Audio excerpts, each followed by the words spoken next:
Do you cut the feathers on both wings off the chicken or just one? No, I do both wings. Some people tell them to do just one so they're off balance and they won't fly away. Well, why would I want them, being off balance and running into things and hurting themselves? If you cut both, they're not going to go anywhere. Why would I want to be imbalanced? I mean, what does imbalance do? At all levels, just imbalance is imbalance. It's just not good. Do you ever cull your chickens if they're sick, and how? I've never had sick chickens, so I just never needed to do that. What about like when they get too old? Bury them when they die. You just let them die naturally? Let them just live out their lives, yeah. Just, when you get done, they usually just lay down in the pen there and die. Just pick them up and bury them. And you bury them right deep here, into the... Just dig deep and bury them. Everything composts, everything goes back to dirt. Any special tips or natural methods for helping sick chickens get better? Yeah, my neighbor called it the chickens are all full of worms. I mean, all these issues people bring up to me, I've just never seen. I've never had sick chickens. So I just don't know how to deal with, because it just doesn't happen.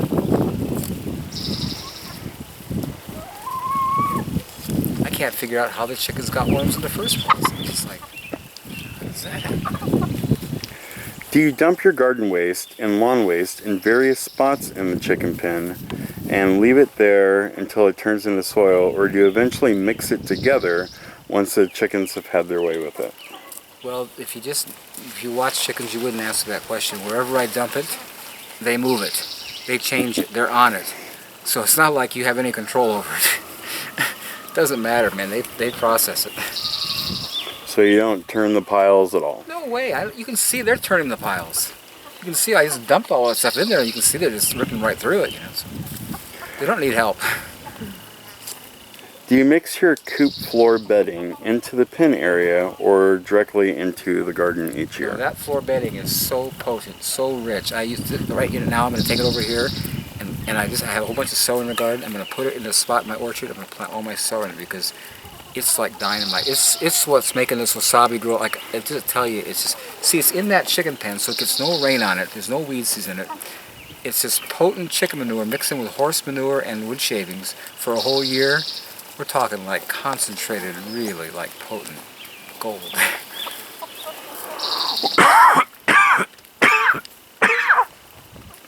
Here's one for me.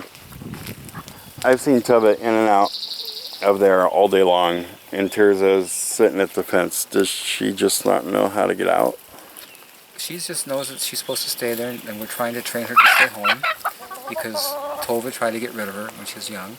And she's really a good dog, and she's quite intelligent, and she's really getting it. I'll tell you, I'm so blessed. See, last year the deer really wiped out my raspberries. That's why they're so, not as good. And my strawberries, and I'm going out there now, and there's just absolutely no evidence of any deer. So Tears is really, and I hear her all night out there, man. She's on it. She's really attentive, So I'm just thankful for that dog. She's going to be really a blessing.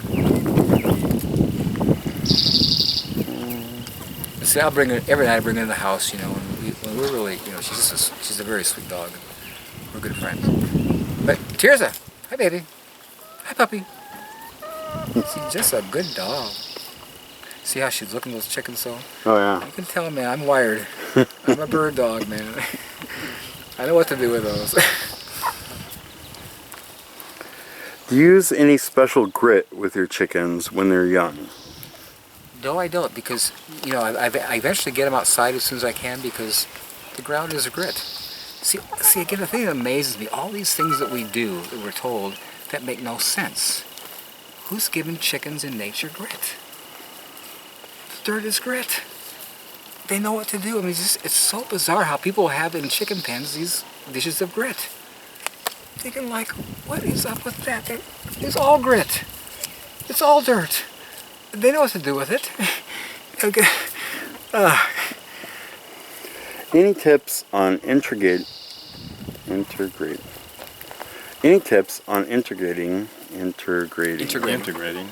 mixing Any tips on mixing baby chickens into the flock? I've heard that we have to keep them separate for a while somehow.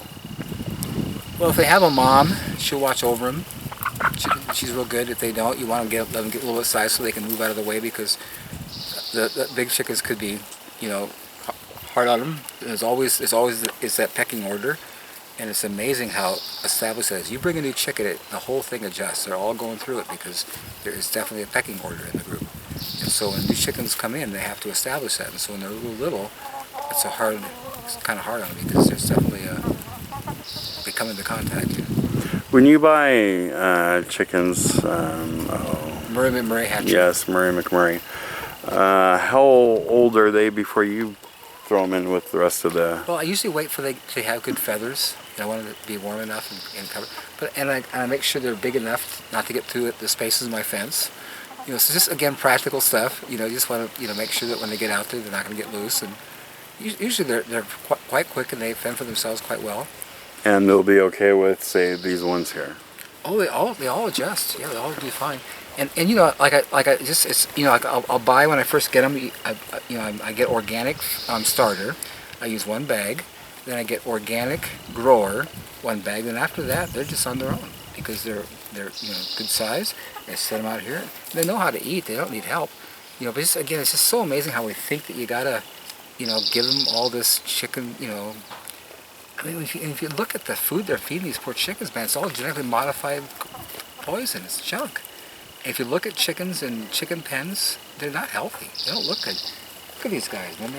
They're not pecking one another. They have nice feathers. They're all healthy. They don't get chicken food. This is kind of a version of which came first. Did Paul get his chickens as a result of overabundance in the garden, or is the soil they made making the garden overabundant? Well, I got chickens up front just because I knew that they were beneficial for dealing with all my waste. And if you remember what I said, this place we're standing on was my original chicken pen. And I watched what they did, so I got real up front like, man, this is amazing soil manufacturing plant. And so I would not imagine living without them because all my yard waste, everything I want to get rid of, they deal with. And so it's amazing, to me, like a real tremendous workforce that eliminates so much work. You think of how hard people work to, break down all their yard waste, these huge squash plants and stuff, how to chop them up. And it's throw everything in here, they do it all. So it's just a major resource for me, like I say, a major help. To me, like the egg's just a bonus. The soil manufacturing process makes them worth their while.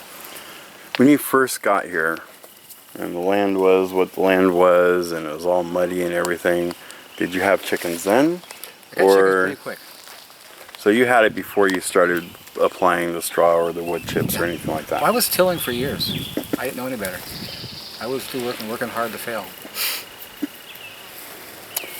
One which shocks me, only one question on religious type things. I hate religion. Yeah. All religions misrepresent God. All of them. I don't like it. Well, this one is more of a biblical kind of a question. You mentioned having a Seventh-day Adventist neighbor. I'm SDA as well. Just wondering what his thoughts are on why most of the world now worships on Sundays despite the fourth commandment, or what the fourth commandment says. Just curious on his answer, as I know he doesn't shy away from the spiritual talk. Well, if you read the Word, it's just after the resurrection, they just started, on the first day of the week, they started getting together and meeting. And I love how Paul says, all days are the same. You have freedom. You have freedom to choose. All days are the same. But when you come down to the reality, the whole picture, is that God created the Sabbath. That's his idea. And during the next 1,000 years, when he comes back to rule and reign on the earth, all of us will keep the Sabbath. All of us will keep the Jewish feasts. And it says if you don't show up for the feast, you won't get rain next year. So my sense is God doesn't change. He's given us freedom, choice. We can do whatever we want. But he does have rules, and he has an order. And when he comes back to rule and reign, it's all going back to that original order because he doesn't change. And so, I have, my wife is really into the Sabbath, but a lot of the people that I want to fellowship with get together on Sunday, A lot of the people who do Sabbath, like Messianics, are kind of legalistic, not really free. And so I don't have a lot of fellowship with them. I love Bethel Church in Reading. They're just awesome. They're so blessed this morning, and they get together on Sunday. So just where I'm really getting fed and getting nurtured happens sometimes on Sunday. And so I just go wherever there's food, wherever, it doesn't matter the day to me, and Paul says I have freedom. All days are alike. Okay. This topic is now called Things That Don't Exist.